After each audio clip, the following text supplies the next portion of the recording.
قوم پیچھے ہوتی چلی گئی، آج ہماری قوم کو جاہل قوم کہا جا رہا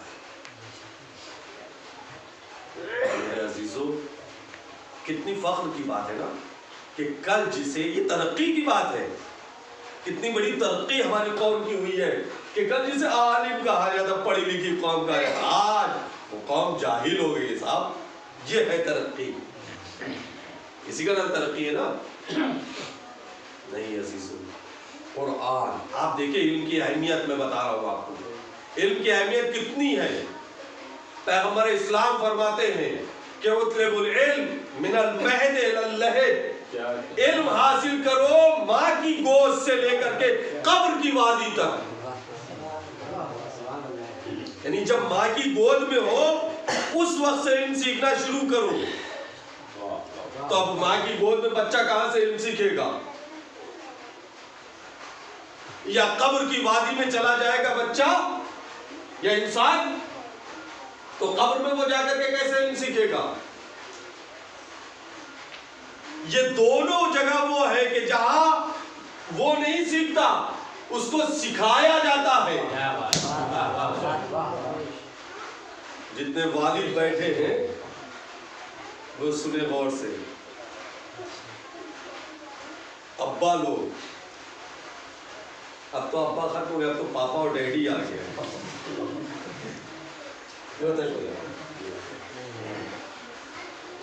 مگر سنے غور سے سنے، علم، وہ بچہ جب ماں کی گود میں آتا ہے تو بچہ کہتا ہے ہم کو پڑھاؤ، ہمیں بتاؤ، نہیں، لیکن گھر کے بزرگ جو ہوتے ہیں گود میں لیا، لینے کے بعد اب شروع ہو جاتے ہیں، بیٹا اللہ ایک، پنجتن 5، امام 12، بچوں کو سکھایا جاتا ہے۔ اور جہاں بولنے کا بھی وہ کلی زبان میں کہتا ہے، اشاروں میں کہتا ہے اللہ ایک، اس کو انگلی دکھائی جاتی ہے وہ بھی انگلی اٹھا دیتا ہے، اللہ ایک، پنجتن 5 کے لیے انگلی اٹھا دیتا ہے، بولنے لگتا ہے تو بول سکھایا جاتا ہے۔ یہی چیز ہے، قبر میں چلا گیا تو اب اس سے کہا جاتا ہے کہ تمہارا اللہ، رب تمہارا اللہ ہے، اسلام تمہارا دین ہے، قرآن تمہاری کتاب ہے، ائمہ تمہارے ہیں، ان کے یہ نام ہے۔ یہی چیز قبر تک سکھایا جاتا ہے میرے عزیز۔ تو نبی نے کیا کہا؟ ماں کی گود سے قبر کی گود تک علم سیکھو، مگر سیکھے گا وہ اس وقت نا کہ جب گھر والے سکھائیں گے۔ اب اگر بچہ اسکول نہیں جا رہا ہے تو بچے کی غلطی 10% ہے، 90% یہ گھر کے بڑوں کی ذمہ داری ہے کہ بچوں کو علم کی طرف راغب کریں۔ کرگے پہ نہیں بیٹھے گا تو ڈنڈا لے کے پورے محلے میں دوڑا کے ماریں گے۔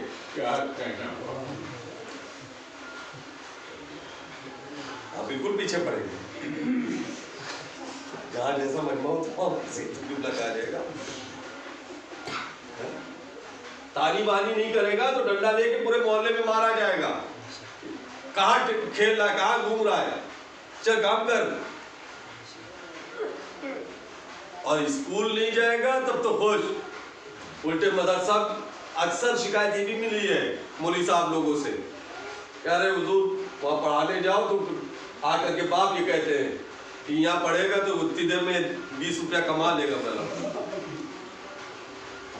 2 گھنٹے 1 گھنٹے کے لیے مکتب کھولا گیا، اس میں بھیجنے کے لیے بچوں کو تانی اور بانی سب کچھ اسی وقت سن جاتی ہے، لڑکا کام کرے۔ میرے عزیزوں، نہیں، یاد رکھے جاہل کے لیے کوئی مقام نہیں ہے، کوئی مرتبہ نہیں ہے، کوئی عزت نہیں ہے۔ آپ بتائیے کسی بھی جگہ پہ کسی جاہل کو عزت دی جاتی ہے؟ اتنے نوجوان بیٹھے ہیں، بچے بیٹھے ہیں،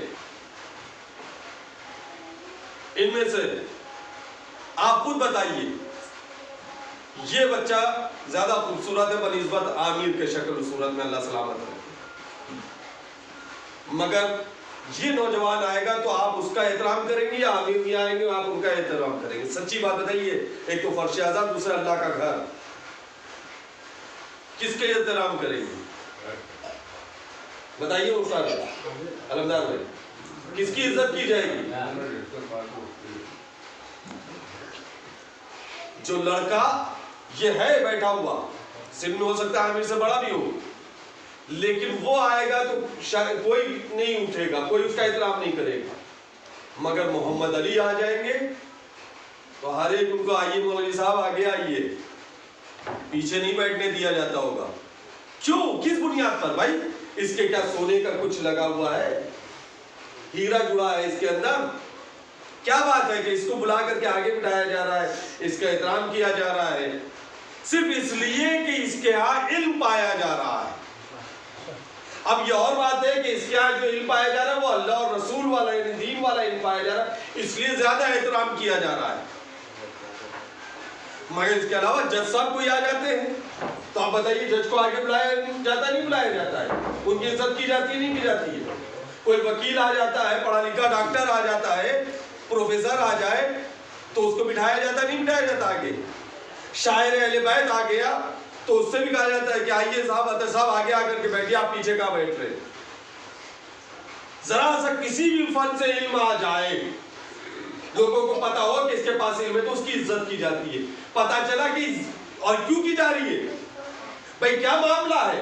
جیسے وہ لڑکا ویسے یہ لڑکا بھی ہے، جیسے وہ انسان ویسے یہ انسان بھی ہے۔ اس کی عزت نہیں کی جا رہی ہے، اس کا احترام نہیں کیا جا رہا ہے، ان کی عزت و احترام کی جا رہی ہے۔ کیوں؟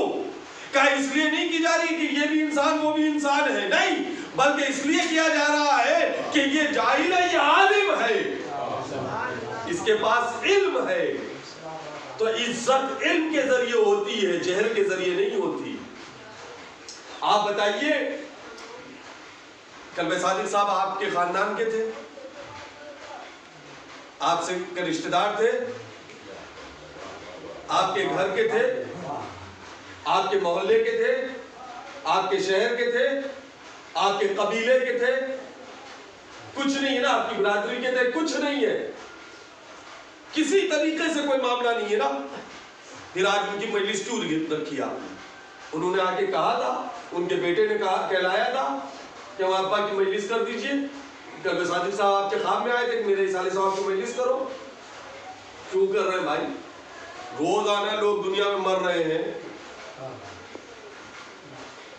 روز مر رہے ہیں لوگ، ان کی مجلس ہوئی؟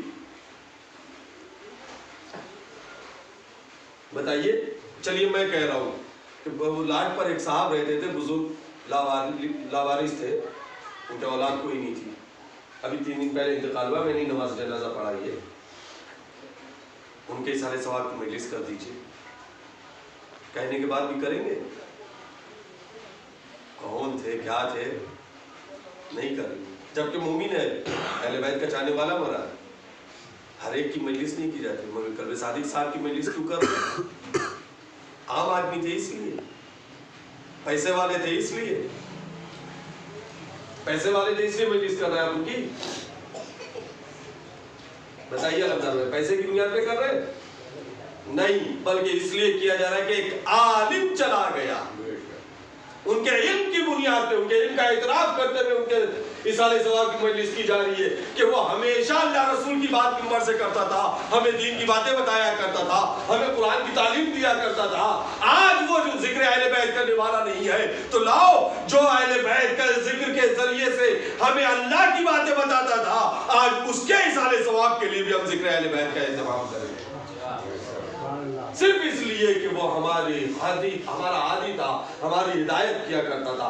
آج ہمارے درمیان نہیں ہے تو ہم اس کو خراج عقیدت دے دیں، اس کے احسانوں کا بدلہ یہی ہے کہ ہم اس کے اصالہ ثواب کی ایک مجلس کر دیں۔ کس بنیاد پر؟ وہی علم، تمام گھوم پھر کر کے بات آئے گی، لہذا علم کی اہمیت آپ سوچیں عزیزوں کہ علم کتنا قیمتی ہے۔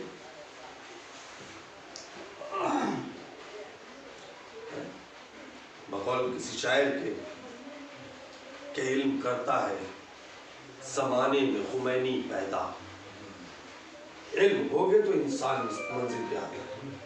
علم کرتا ہے زمانے میں خمینی پیدا، جہل انسان کو صدام بنا دیتا ہے۔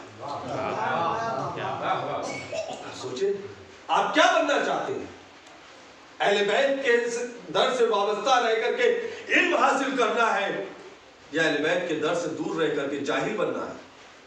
یاد رکھیں عرفان خداوندی، عرفان اہل بیت، معرفت اہل بیت کی، اللہ کی معرفت، نبی امام کی معرفت، یہ سب کب ملے گی؟ اہل بیت کے چاہنے والے ہو؟ اچھا، امام عسکری علیہ السلام کئی تاریخ کو پیدا ہوئے؟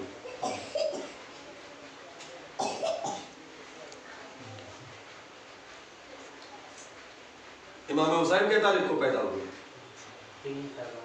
شاباش۔ میرے عزیزو، اہل بیت کے چاہنے والے ہیں۔ پنجتن کے بعد آدمی سوچتا ہے کہ کون امام کب پیدا ہوئے؟ کیوں بھائی؟ ان ائمہ کی تاریخ کو نہیں معلوم؟ انسان کو سنبا نہیں کیا، پڑھوا نہیں کیا۔ جب تاریخ نہیں معلوم کہ کب پیدا ہوئے تو امام کے بارے میں کیا جانیں گے؟ جب امام کے بارے میں نہیں جانیں گے تو ان سے محبت کیا ہوگی؟ محبت کے لیے ضروری ہے کہ انسان اس امام کے بارے میں کچھ جانے، اور جاننے کے لیے بہرحال یا تو پڑھنا پڑے گا یا سننا پڑے گا، دو راستے ہیں۔ یا تو جاننے والے سے سنیں اور یا پھر خود کتاب میں پڑھ لیں۔ جب تک سنیں گے نہیں یا پڑھیں گے نہیں، محبت نہیں ہوگی، معرفت نہیں ملنے والی۔ معرفت کے لیے شرط ہے محبت، محبت کے لیے شرط ہے علم ہونا، ورنہ معاف کیے گا، آپ بھی سفر کرتے ہوں گے، ہم بھی سفر کرتے ہیں، راستے میں، ٹرین میں، بس میں بہت سے لوگ بیٹھے ہوئے آزو بازو میں رہتے مسافر، بیٹھے جا کر کے ٹرین میں ایک صاحب مل گئے، سلام دعا ہو گئی، بڑی اچھی بات چیت ہوتی رہی، پورا سفر بڑے سکون سے کٹا، اور جیسے ہی دلی اسٹیشن پہ اترے، اترنے سے پہلے ہی بوگی کے اندر، اچھا بھیا چلیے اسٹیشن آ رہا ہے، آپ نے اپنا سامان لیا، وہ اس گیٹ سے، وہ اس گیٹ سے، کہاں گئے، کون تھے، کبھی بات ہوئی گھر پہنچنے کے بعد کیسا سفر گزارے، بہت اچھا، فلاں ایک صاحب مل گئے تھے، ان سے بات ہوتی رہی، بڑا اچھا سفر رہا، ایک دن، دو دن، دھیرے دھیرے یہاں سے بھی گئے، کبھی اتفاق ہو گیا، کئی بات نکلی ہو، کوئی واقعہ یاد آ گیا تو اس میں اگر ذکر آ گیا تو آ گیا، اور نہیں تو ختم ہے نا۔ کیوں بھائی؟ وہ آدمی راستے بھر آپ کے ساتھ 12 گھنٹے 18 گھنٹے 24 گھنٹے جتنی بھی سفر تھا آپ سفر کرتے رہے، اس کے ساتھ ساتھ تھے، اور اس کے بارے میں آپ اترتے ہی بھول گئے، پھر اس سے ہمارا لینا دینا کیا ہے؟ راستے بھر کا معاملہ تھا، ٹھیک ہے، اتر گیا، ہم اس کو کیا جانے کون ہے، کیا لینا دینا ہے؟ اچھا یہ بتائیے، آپ کے بنارس میں مولانا محمد عقیل صاحب رہتے ہیں، ان کو جانتے ہیں؟ کہاں جانتے ہیں؟ کیوں جانتے ہیں بھائی؟ کب ملے ان سے؟ کتنے دن وہ عقیل صاحب سے ملے؟ بیٹھ کیے؟ ہاں اچھا جلدی بھائی ہے، میں بہت سے ایسے ہوں گے کہ چاچا مہینے سے ملاقات نہیں ہوگی، نہیں دیکھا ہوگا، مگر جانتے، کیوں جانتے ہیں بھائی؟ کہ ان سے محبت ہے، ہاں بھائی وہ ہمارے مولانا ہیں، ان سے محبت کرتے ہیں، کیوں کرتے ہیں؟ اس لیے کہ ان کے بارے میں کچھ تو جانتے ہیں کہ وہ عالم ہیں، مجلس پڑھتے ہیں، نماز پڑھاتے ہیں، ان کے پاس علم ہے، تو ہم ان کو جانتے ہیں، لہٰذا ان سے ان کی معرفت ہے ہمیں حاصل، جس کے بارے میں ہم جانتے ہیں اس کی معرفت ہے، ہم اہل بیت کو جانتے ہی نہیں تو ان کی معرفت کیا ہوگی؟ اور کیا میرے نوجوان، جب ہم اہل بیت کے بارے میں کچھ جانتے ہی نہیں، ہمیں علم ہی نہیں ہے تو ہمیں معرفت کیا ہوگی؟ خاک۔ جب معرفت نہیں ہوگی تو پھر محبت بھی خالی کہنے کی، آپ محبت کرتے ہیں نہیں عزیزو، محبت کے لیے معرفت، معرفت کے لیے علم، اور یاد رکھے علم ہونے کے بعد ہی انسان سلمان اور ابوذر جیسا بنے گا، علم کے بغیر نہیں بنتا، قمبر بغیر علم کے نہیں بنتا انسان، علم ہونا چاہیے، علم ہونا چاہیے، اور جتنا علم ہوگا اتنی معرفت بڑھتی چلی جائے گی۔ یہ بھی یہ بتا دوں آپ کو، جتنا علم ہوگا ہر انسان کو اس کے علم کے مطابق اہل بیت کا عرفان ہوتا ہے، اللہ کا عرفان ہوتا ہے۔ سلمان اور ابو ذر نام برابر سے سنا ہے نا، ایمان کے 10 درجے، 10ویں پہ سلمان، 90 پہ ابو ذر، 1 درجے کا فرق، 1 درجے کا فرق۔ لیکن عزیزو آپ غور کریں، جب میرے مولا کے گلے میں رسی باندھ کر کے دشمنوں نے گھر سے کھینچا تھا مدینے کی گلی میں، وہی سلمان بھی کھڑے تھے، ابو ذر بھی کھڑے تھے۔ ابو ذر رو رہے تھے، سلمان مسکرا رہے تھے۔ علی کے گلے میں رسی ہے، ابو ذر کی آنکھوں میں آنسو ہے، سلمان ہنس رہے ہیں، مسکرا رہے ہیں۔ ابو ذر نے خود کہہ دیا، سلمان دیکھ لو مولا کے گلے میں رسی ہو، تمہارے ہونٹوں پہ تبسم کھیل رہا ہے، مسکرا رہے ہو۔ کہا کیا ہوا، کیا کرے؟ کہ یہ افسوس کا مقام ہے، رونے کا مقام ہے کہ علی کے گلے میں رسی ہے نا۔ ابو ذر سے فوراً سلمان کہتے ہیں، ذرا میرے مولا کی طرف دیکھو، میرے مولا کی اگر مرضی نہ ہوتی تو گلے میں رسی نہ ہوتی، میرے مولا کی مرضی ہے، اب اس مرضی کے اوپر ہم کو راضی ہے۔ یہ عرفان کی بات ہے، معرفت۔ لیکن معرفت کب؟ میں پھر کہہ رہا ہوں، علم کے بغیر عرفان نہیں ہے۔ یہ علماء جو زندگی اپنی صرف کر دیتے ہیں، ایسے نہیں ہے عزیزو۔ علماء کی عظمت آپ کو بتاؤ، علماء کی عظمت کیا ہے؟ پیغمبر کی حدیث ہے، مداد العلماء افضل من دماء الشہداء۔ علماء کے قلم کی روشنائی میدان میں شہید ہونے والے شہیدوں سے کہ خون سے زیادہ افضل ہے۔ شہید کے خون، آپ بتائیے خون کہاں اور روشنائی کہاں؟ خون اس کے اپنے جسم کا ہے، روشنائی بازار سے خریدی ہوئی ہے، مگر اس روشنائی کی قیمت زیادہ ہے بنسبت اس خون کے۔ جان دے دی، جسم دے دیا، اپنا سر کٹوا دیا، خون بہا دیا، مگر اس خون سے زیادہ افضل اس قلم کی روشنائی ہے۔ کیوں؟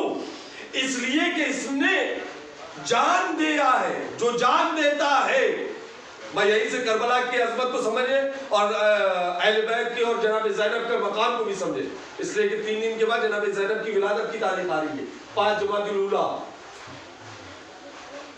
5 جمادی الاولیٰ جناب زینب سلام اللہ علیہا کی ولادت کی تاریخ ہے۔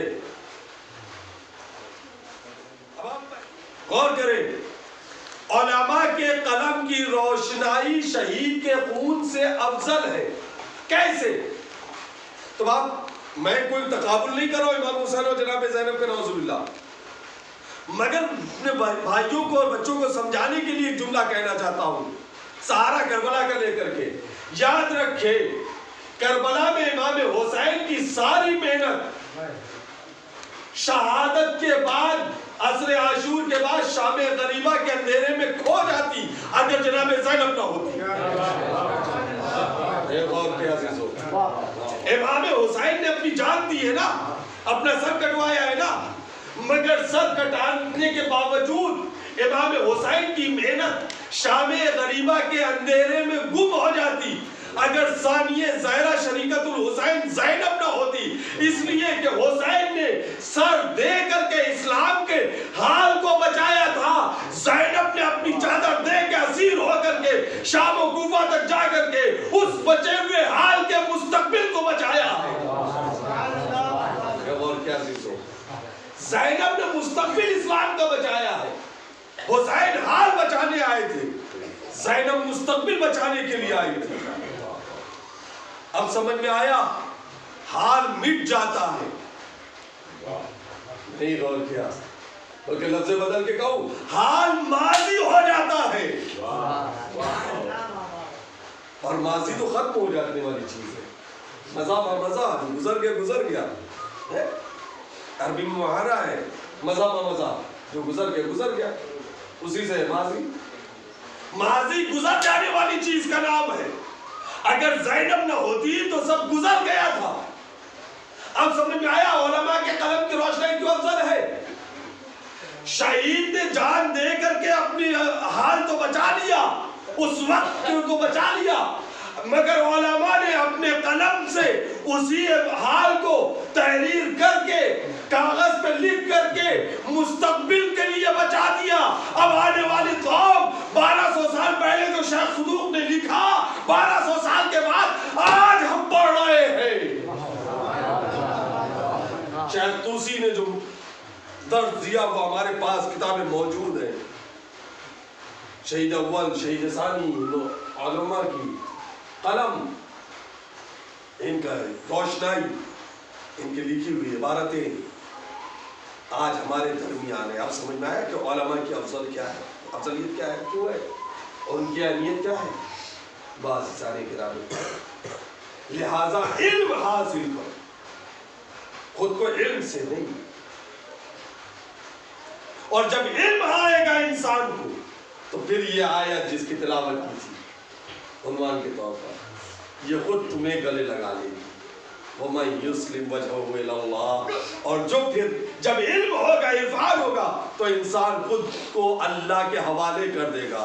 اب ہماری صبح ہماری نہیں ہوگی، ہماری شام ہماری نہیں ہوگی، ہماری فکر ہماری نہیں ہوگی، ہمارا اٹھنا ہمارا نہیں ہوگا، ہمارا بیٹھنا ہمارا نہیں ہوگا، ہماری زندگی ہماری نہیں ہوگی، سب کچھ پھر اللہ کے حوالے، سب کچھ پھر اہل بیت کے حوالے۔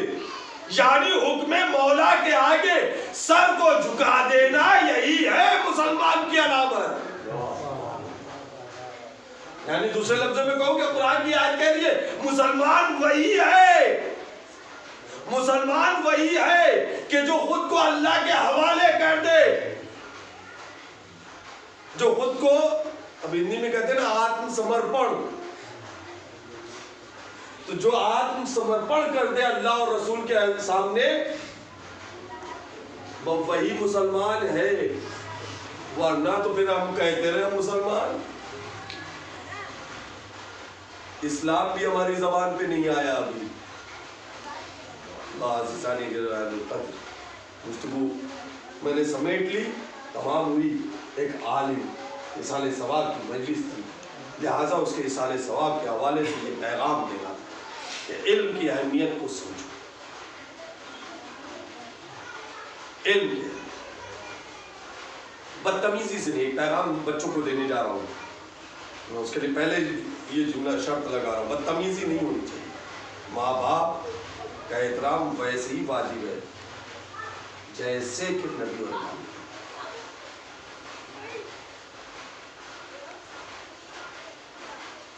اس لیے کہ ان کو اللہ نے قرآن میں لفظ رب سے یاد کیا ہے۔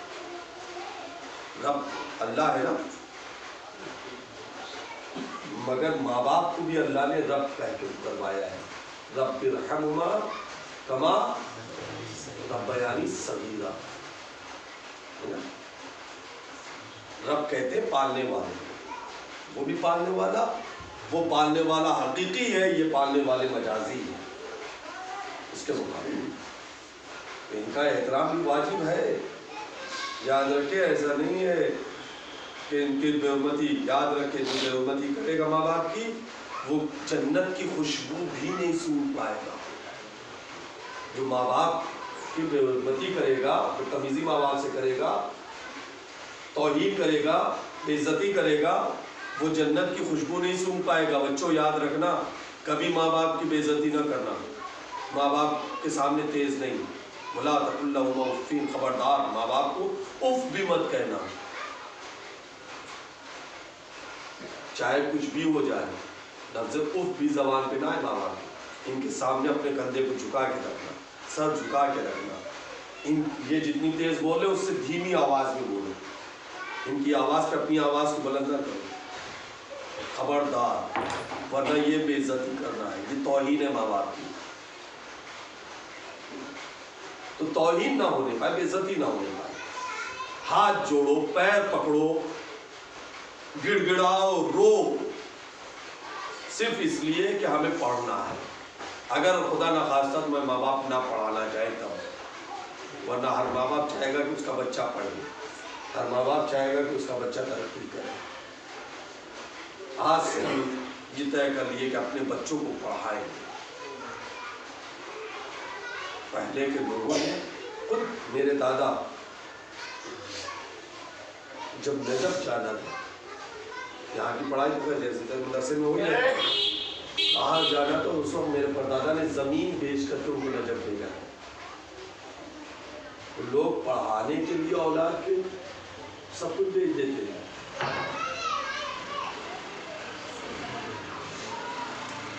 لیکن آج بہت سے ایسے ادارے ہیں کہ جو پڑھنے والے بچوں کی مدد بھی کر رہا ہے. واقعی میں جو بچہ پڑھنے میں محنتی ہے، زبردستی والا نہیں بھائی، ایک دم سیدھی سی بات. اگر کوئی آئے گا تو پہلے ٹیسٹ لیا جائے گا، اگر وہ پاس ہوا تب تو پھر ٹھیک ہے. دنیاوی تعلیم کی میں بات کر رہا ہوں. کوئی لڑکا ڈاکٹر بننا چاہ رہا ہے، انجینئر بننا چاہ رہا ہے، ہائی اسکول میں اچھے مارکس لے کر کے آ چکا ہے اور آگے پڑھنا چاہ رہا ہے. کوئی لڑکا ہائی اسکول میں 80%، 85%، 90% کے اوپر مارکس لے آیا ہے اور وہ ڈاکٹر بننا چاہ رہا ہے یا کچھ اور بننا چاہ رہا ہے، اچھی پڑھائی پڑھنا چاہ رہا ہے اور ضرورت ہے تو بتائے گا، اس کے انشاءاللہ مدد کی جائے گی یا کرائی جائے گی، اس کا بھی راستہ نکالا جائے گا. مگر شرط یہی ہے کہ آپ پہلے پڑھیں، ویسے تعلیم حاصل کریں، دکھائیں پہلے اپنا رزلٹ لا کر، اپنی مارک شیٹ لا کر کے دکھائیں کہ ہم اتنے پرسنٹیج سے پاس ہوئے. مدرسے میں پڑھنا چاہتے ہیں، یہاں کے مکتب میں آپ پنجو پاس کر چکے ہیں، مولوی بننا چاہ رہے ہیں تو پھر میں حاضر ہوں ہر طریقے سے آپ کی مدد کروں. ماشاءاللہ سے آپ کے ہی بستی سے یہ 3 بچے ہمارے پاس پڑھ رہے ہیں، عامر میاں، نقی میاں، محمد علی میاں. اور کوئی آنا چاہتا ہے تو جب مدرسہ کھلے گا یہ لوگ آئیں گے، ان کے ساتھ آ جائیں. بالکل علم کے لیے کبھی شرمانا نہیں، تعلیم کے لیے کبھی شرمانا نہیں. ہم 35 سال کے ہو گئے آپ کا پڑھیں، ہم 50 سال کے ہو گئے آپ کا کچھ پڑھیں، الف ب تو آتا نہیں. نہیں، نبی نے کیا کہا ہے کہ ماں کی گود سے قبر کی گود تک. اور ہم 40 سال میں شرما رہے ہیں کہ ہم کیسے پڑھیں. اگر بڑے بھی پڑھنا چاہتے ہیں، ایک میں مجلس پڑھ چکا ہوں، آخری گفتگو ہے، بڑے بھی پڑھنا چاہتے ہیں وہ بھی بتائیں، ان کے لیے بھی انتظام کیا جائے گا. اگر وہ دینی تعلیم حاصل کرنا چاہ رہے ہیں، کچھ پڑھنا چاہ رہے ہیں کہ کم سے کم قرآن پڑھ لیں، اپنی دعائیں پڑھ لیں، اپنی نماز صحیح کر لیں، ان کے لیے بھی انتظام کروں گا. اور میں یہ بات اس سے پہلے بھی کہہ چکا ہوں اور پھر کہہ رہا ہوں، جب آتا ہوں تب کہتا ہوں یہ جملہ، خاص کر آپ ہی کیا کہہ کر کے جاتا ہوں، ورنہ الحمدللہ شہر میں کئی جگہ مجلس پڑھتا ہوں، کہیں نہیں کہتا. لیکن آپ کے لیے میں کہہ رہا ہوں کہ آپ میں سے اگر کوئی بڑا پڑھنا چاہتا ہے، روز نہیں، ہفتے میں 2 دن، اس کے لیے بھی انتظام کیا جائے گا. اگر پڑھنا چاہتا ہے واقعی میں اردو، عربی وغیرہ سیکھنا چاہ رہا ہے. اس وقت مکتب جو بند ہے، آپ حالات دیکھیں، ابھی تک کوئی گورنمنٹ کی طرف سے کہیں سے کوئی نہیں ہوا. لہٰذا انشاءاللہ جیسے ہی ہمارے پاس کہیں سے بھی کوئی رپورٹ آئے گی کہ اب اسکول کھلنے لگے، لیکن چوری چھپے کھولنا، ہم چلا رہے ہیں مدرسہ، ہم کو چلانا ہے مدرسہ. ایک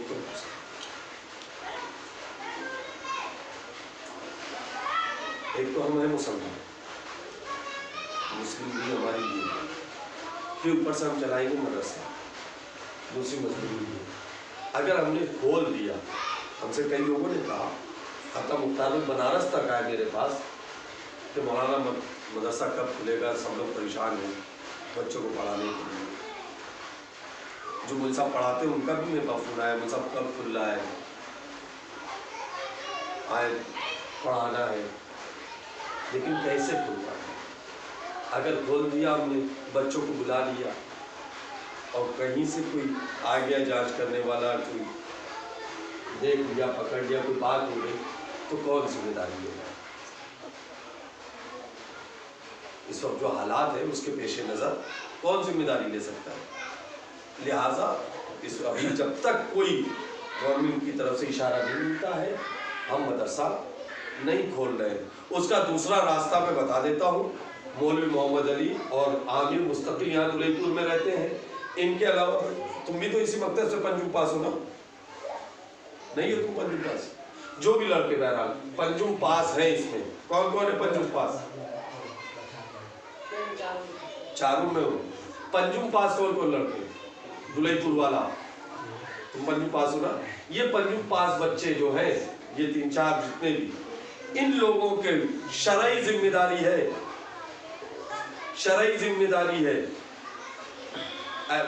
مسجد میں لوگوں سے کہہ رہا ہوں تو اس بات کا پورا خیال رکھیے گا، چونکہ میں مستقل مختار بھائی وغیرہ سے رپورٹ لیتا رہتا ہوں اور لیتا رہوں گا۔ جتنے محلے کے بچے آپ کے چھوٹے بھائی ہیں، بہنیں ہیں جو مکتب پڑھتے ہیں، ان لوگوں کو آپ اپنے گھر پہ بلا کے 4 بچوں کو صبح کبھی شام میں کسی ٹائم آپ 4 کو آپ یوں بلا کر کے ان لوگوں کو پڑھاتے رہیے، تاکہ وہ بچے اللہ رسول کا نام نہ بھولنے پائے، خاص کر اطفال اول 2 سو یہ 3 کلاس کو تو واجب ہے آپ کے اوپر، آپ تینوں کی شرعی ذمہ داری ہے کہ آپ لوگ ان کو پڑھائیں گے، ان کے تعلیم کا انتظام و اہتمام آپ کریں گے۔ جو بڑی لڑکیاں پنجم پاس کر چکی ہیں، آپ کی بیٹیاں ہیں، آپ ان بچیوں سے ہماری طرف سے کہیے کہ وہ اپنے محلے میں اپنے آس پاس کے بچوں کو بلا کر کے، تاکہ یہ سلسلہ جو بچے ہمارے گھر کے ہیں جو سال بھر ہو رہا ہے دھیرے دھیرے، اب تو اللہ رسول بھول جائیں گے، کلمہ بھول جائیں گے، تو کیا فائدہ؟ یہ میں اس لیے نہیں کہہ رہا ہوں کہ ہمارے مولوی صاحب کو دوبارہ محنت کرنی پڑے گی، مولوی صاحب محنت کرنی پڑے گی اس کی فکر نہیں ہے، مگر بچے اگر اللہ رسول کا نام بھی نہ یاد رکھیں تو کتنی بڑی ہماری بدقسمتی ہو جائے گی۔ ہمارے لیے شرم کی بات ہے کہ ہمارے بچے اور اپنے امام کا نام نہ جانے، ہمارے بچے اپنے اللہ رسول کا کلمہ نہ جانے، صرف اس لیے میں کہہ رہا ہوں۔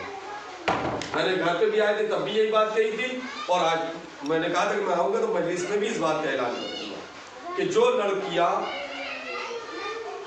جو بھی بچیاں پنجم پاس اپنے گھروں میں بیٹھی ہیں، وہ بچیاں گھروں میں بلا کر کے اپنے محلے کے بھائیوں کو بہنوں کو پڑھائیں، اور یہ لڑکے جو بیٹھے ہوئے ہیں یہ بلا کر کے پڑھائیں، اور پھر آپ کو اگر کوئی لفظ سمجھنے میں معنی میں دقت آ رہی ہے تو یہ لوگ تو ہیں ہی مدرسے میں پڑھ رہے ہیں، یہ لوگ کو بلا کر کے ان لوگ سے پوچھ لیجئے کہ اس کا معنی کیا ہوگا، اس کا مطلب کیا ہوگا، کوئی شرمانے کی بات نہیں ہے۔ یہ بیٹھے ہوئے ہم پڑھاتے کوئی چیز سمجھ میں نہیں آتی ہے، ڈکشنری دیکھتے ہیں نہیں سمجھ میں آتا ہے تو جا کر کے ضمیر صاحب یا کسی اور بڑے مولانا سے، خیرات صاحب سے، ان لوگوں سے پوچھ لیتے ہیں بھائی بتائیے یہ چیز کیا ہے۔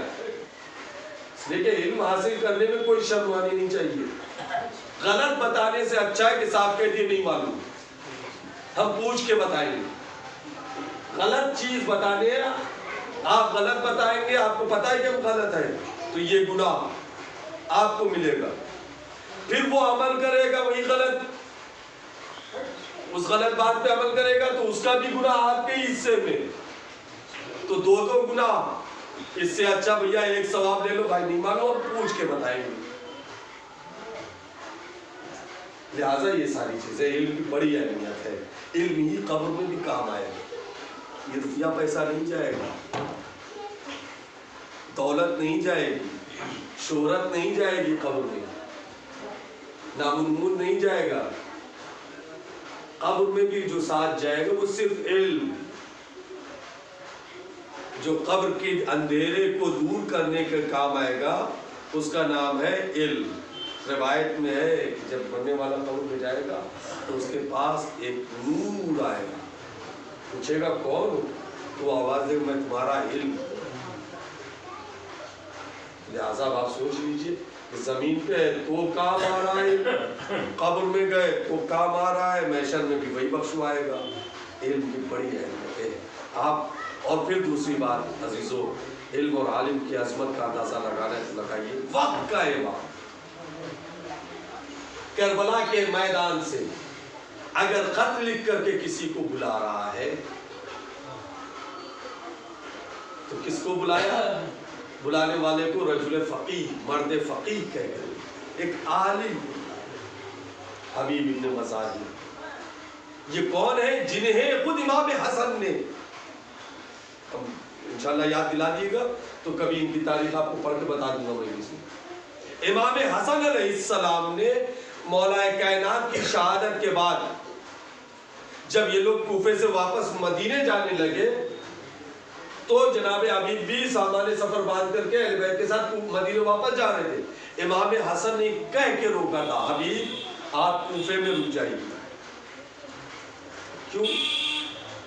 کہ اس لیے کہ کوفے والوں کو آپ کی ضرورت، آپ انہیں علم دیجئے، انہیں قرآن اور دین کی تعلیم دیجئے۔ بظاہر تو قرآن کی تعلیم دے رہے ہے نا، مگر اسی کو اگر کربلا کے حوالے سے دیکھا جائے تو یزیدیت کے منہ میں تماچا مارنے کے لیے، یزیدیت کو ذلیل اور رسوا کرنے کا بھی انتظام کر رہے ہیں۔ اس لیے اسی کوفے سے حبیب جب 20 سال تک مستقل لوگوں کو تعلیم دینے کے بعد کربلا کے میدان میں آئیں گے، اور کربلا سے جب ان کا کٹا ہوا سر کوفے میں جائے گا، اور جب سر کے سامنے ظالم یہ کہے گا کہ باغیوں نے بغاوت کی تھی، خروج کیا تھا خارجیوں نے، ان کو ذلیل و رسوا کر کے نعوذ باللہ قتل کر کے ان کے سروں کو، ان کے عورتوں کو مسیر کر کے لائے ہیں، تو اب سر دیکھ کر کے دنیا سوال کرے گی کہ کیا کہہ رہے ہیں، کسے تم کہہ رہے ہو خارجی، کسے بے دین بتا رہے ہو؟ یہ تو حبیب کا سر ہے کہ جو ہمیں قرآن ہوتا ہے، دین کی تعلیم دیا کرتا تھا۔ اگر قرآن کی تعلیم دینے والا، دین کی باتیں بتانے والا، اللہ رسول کی تعلیم دینے والا بے دین ہے تو پھر ہمارے پاس کون سا ہے؟ یہ کربلا کا ایک مقدمہ بس۔ مگر ہاں آپ سوچے کہ عالم جب دنیا سے چلا جاتا ہے تو ہمیں اس میں کہ ایک ایسا خلا پیدا ہو جاتا ہے کہ پھر اسے بھرا نہیں جا سکتا، وہ بھر نہیں سکتا۔ یہ علماء جو ہمیشہ ذکر اہل بیت، مصائب سید الشہداء پڑھتے، سب کو رلاتے تھے یہ کہہ کر کے کہ ہائے کربلا میں حسین کا جنازہ بے کفن پڑا، ہائے حسین کا لاشا کربلا کی جلتی زمین پہ پڑا رہا۔ لیکن جب یہ ذاکرین، یہ علماء، یہ چاہنے والے اس دنیا سے جاتے ہیں تو یقیناً ان کی روح تڑپتی ہوگی جب ان کو غسل دیا جاتا ہوگا، جب ان کو کفن دیا جاتا ہوگا۔ ہائے میرے مولا کو کفن نہ ملا، مجھے کفن دیا جا رہا ہے، ہائے میرے مولا کے جنازے کو اٹھایا نہ گیا، ایسی جلتی زمین پہ پڑا رہا، میرا جنازہ اتنی شان سے اٹھ رہا ہے۔ بعضیزو کربلا کے میدان سے میں نے حبیب کا ذکر کیا، 2 جملے بس مسائل کے لیے اور مجلس تمام۔ آپ سوچے حبیب سر بدن سے جدا کیا گیا، اور جدا کرنے کے بعد 2 سر تھے جو نوک نیزہ پہ نظر نہیں آئے، 2 سر کبھی نوک نیزہ پہ نظر نہیں آئے، ایک غازی عباس کا اور دوسرا حبیب ابن مظاہر کا۔ دونوں سر گھوڑوں کی گردن میں بندھے ہوئے تھے، اور گھوڑوں کو دوڑایا جاتا، جب آگے کے سم آگے بڑھاتا گھوڑا تو سر پیروں سے ٹکرا کر کے زخمی ہوتا۔ آپ سوچے ذرا سر سے، جب یہ سر کربلا سے چل کر کے کوفے پہنچا نا، اور اعلان ہوا کہ آ رہا ہے قافلہ، لوگ نکلے گھروں سے، ایک 13 سال کا لڑکا بھی اپنے گھر سے نکلا، اور اب جو اس نے دیکھنا شروع کیا تو ایک گھوڑے کی گردن میں ایک سر کو دیکھا، بس وہ وہیں ڈوب گیا، اور اب وہ گھوڑا جیسے جیسے جا رہا ہے وہ بچہ اس گھوڑے کے پیچھے پیچھے چل رہا ہے۔ ایک بار گھوڑسوار نے کہا کہ لڑکے تم میرے پیچھے کیوں آ رہے ہو، کیا چاہتے ہو؟ وہ ایک مرتبہ رو کے کہتا ہے یہ سر مجھے دے دیا۔ کہا تو یہ سر لے کے کیا کرے گا؟ کہا تم یہ سر رکھ کر کے کیا کرو گے؟ آؤ عظیم میں اسے لے کے جاؤں گا بادشاہ کے سامنے، ان سے انعام و اکرام لوں گا۔ وہ کہتا ہے یہ سر مجھے دے دے، جو تجھے دربار سے انعام ملنے والا ہے وہ انعام میں تجھے اپنے قبیلے سے دلوا دوں گا۔ کہا تم کون ہو؟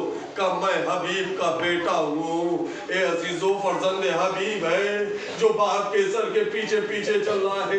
کہا سر لے کے کیا کرو گے؟ کہا میں لے کے جاؤں گا اپنے قبیلے والے سے کہوں گا دیکھو تمہارے سردار کا سر ہے, آؤ چلو انہیں دفن کر دیا جائے.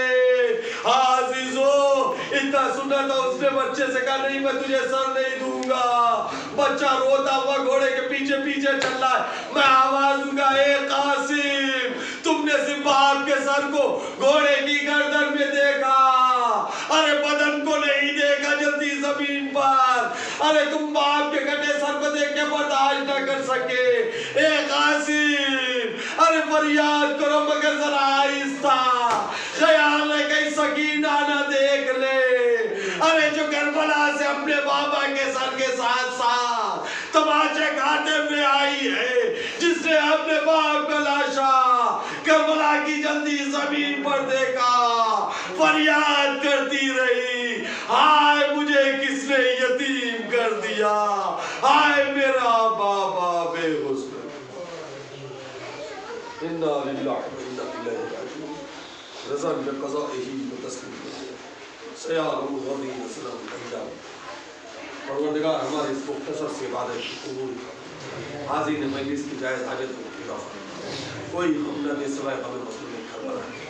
پروردگار ہم سب کو علم بالخصوص علم اہل بیت حاصل کرنے کی توفیق عنایت فرما. پروردگار ہم سب کو معرفت اہل بیت کی توفیق عنایت. پروردگار اسے اہل بیت کا واسطہ ہمیں علم کے ساتھ اس پہ عمل کی توفیق عنایت. معبود تجھے واسطہ ہے اہل بیت علیہ السلام کا, ہمارے تمام گناہ کبیرہ اور صغیرہ کو معاف فرما, ہمارے مرحومین کے گناہوں کو معاف فرما. بالخصوص جس عالم کے احسان ثواب کو مجلس کی گئی ان کے مغفرت فرما, جوار معصومین میں اعلیٰ درجہ عنایت فرما. پروردگار ان سے ان کے ذکر قبول فرما, وہی ذکر ان کے لیے محشر میں شفاعت کا ذریعہ قرار دے. پروردگار ہمارے امام کو سے راضی و تشکیل فرما. پروردگار ہمارے امام کے ظہور میں تاجیل فرما, تاجیل فرما, تاجیل فرما. قبل ظہور امام ہم سب کو صحیح معنوں میں شیعہ حیدر قرار و عزدار نے کربلا بننے کی توفیق عنایت فرما. پس ظہور امام ہم سب کو مولا کے اعوان و انصار میں شمار فرما. اللہم تقبل منا انک انت السمیع العلیم. آوازہ سے گزارش ہے مرتبہ سورہ الحمد اور 3 مرتبہ سورہ قل هو اللہ احد تلاوت فرما کر مرحوم مغفور عالم جلیل مقدم مولانا ڈاکٹر سید قلب صادق صاحب اللہ مرحوم اور علامہ طالب جوہری رحمۃ اللہ علیہ ان دونوں کو